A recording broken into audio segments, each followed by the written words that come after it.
Now, the BBC have issued new guidance on social media usage, which will force staff to maintain impartiality.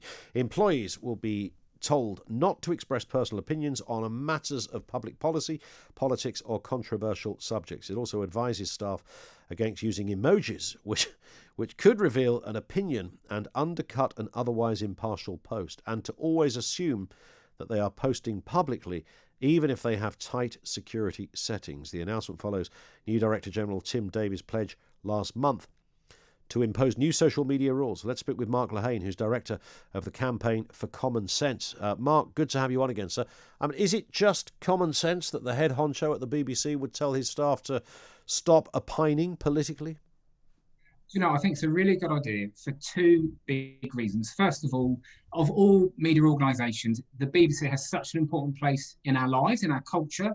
And so anything they can do to encourage and enforce impartiality in order that the BBC can keep that place in our hearts is really important. So if it starts taking positions on things, it will alienate a big part of its audience. But the other reason why I think this is a really good move is it's going to take a lot of pressure off those presenters, off those celebrities to take positions.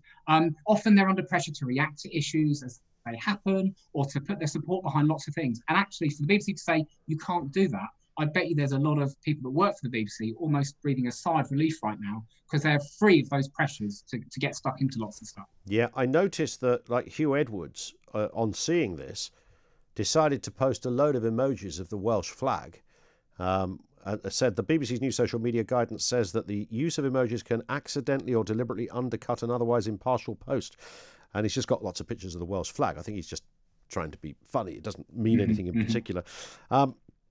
But James Wong, who's one of their presenters, says, I'm making a new series of the BBC World News, so I guess these directives apply to me. Just to confirm, if they do, I won't be following them. Virtue signalling isn't an objective concept. It's a weird alt-right insult. Pandering to it deserves no place in public broadcasting. So I think when it comes to emojis, I think probably, given that they are by definition visual communication, not everybody understands an emoji in the same way. Whereas we know that journalists will take a lot of effort. They're professionals. They will expend a lot of effort thinking very carefully about what words they're going to use and how they're going to put them together. And you just don't have that accuracy with an emoji. Now, if it's me chatting to a mate or bantering about on Twitter, that's one thing, me doing that. But actually, if we've got people with a really big platform for the BBC and they have to be impartial, probably avoiding emojis and GIFs, I would say, amusing GIFs and all that stuff, it's probably not a bad idea for them to try and avoid that. Not least because it might confuse the message they're trying to get across. And everybody is interested in what people working for the BBC have got to say. Now, listen, I believe the new Director General of the BBC, Tim Davies, said a while ago to staff, if you want to express an opinion, if you want to take views on things, that's a perfectly legitimate thing to do, but you can't do that and work for the BBC. And I think he's right. There are lots of other media outlets where people can share views, where they can campaign, where they can be more partisan, and that's absolutely great. But when it comes to the BBC, I think the vast majority of the British public want them to be above all of that, if you like, take a more nuanced, impartial approach. We can go to them when we really need to know what's happening and know that it's coming from a neutral perspective. It is, as you would say, common sense, Mark. Thank you, Mark Lehain, who's Director of the Campaign for Common Sense. It's funny how some people don't get it. I mean, some of the presenters, Sangeeta Miska, I don't know Sangeeta's work, but I think she's a BBC journalist, says, so if a reporter wears a poppy on screen, has she broken the new rules? Asking for, of course she hasn't, you half-wit. It's a pop, it's a memorial. That's a whole different thing, isn't it? It's like wearing something for breast cancer. I don't think that would break any rules, would it? A presenter called Nihal, who works on a down-market radio station, says, looks like I won't be calling racists rude words anymore. You're a BBC journalist, mate. You shouldn't be getting into those debates. You shouldn't be getting stick either, by the way, because I know you do. All of that is unacceptable. But the whole point of joining the BBC, particularly if you're in news output in any form, whether it's radio or television, I know because I've done it, is that you can't be doing that. And if you do it, because boy, did I give it a good go, you get called out for doing it, and particularly now.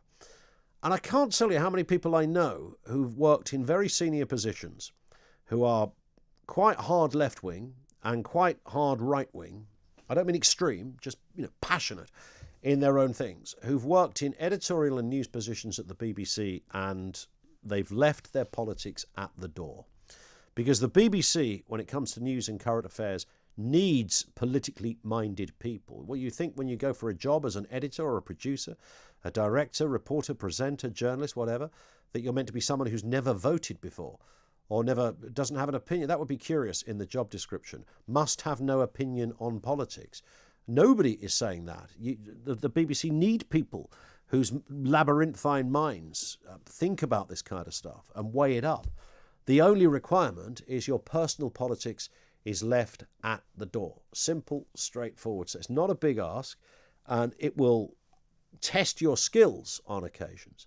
But I am in awe of people I know personally, from the left and the right, who've taken very high profile, almost as high profile or important editorially important roles in the corporation, and you would never know. You would in a million years know. I saw a senior editor who absolutely bats from the right, screaming almost at a team because they had failed to sufficiently hold to account a Conservative when being interviewed. And in his own world of politics, he would have loved it. If he was a viewer, he'd go, this is fantastic. And I've seen that on so many occasions, and that's the skill. Most, by the way, do it brilliantly, but one or two can't seem to want to play by the rules. So, Nihal, you can't engage in that, because the minute you do, you should be able to, block somebody and tell them where to go, of course. But the minute you get into the politics of those debates, whether it's BLM or something associated with it, you straight away open that door. And that's why when you work for the state broadcaster, you have to, as uncomfortable as it sometimes is, keep stum. And I know that's a difficult ask, especially if people are getting racist or homophobic, sexist abuse and that kind of thing. That's really difficult. But after all, it is Twitter. It's not the Oracle of Delphi. It's not the United Nations. It's flipping Twitter. We'll go to your calls, real calls, in a few moments. 0344 499 1000. It's Ian Collins on Talk Radio, 1:45. Online, on DAB, and on the Talk Radio app. Talk Radio.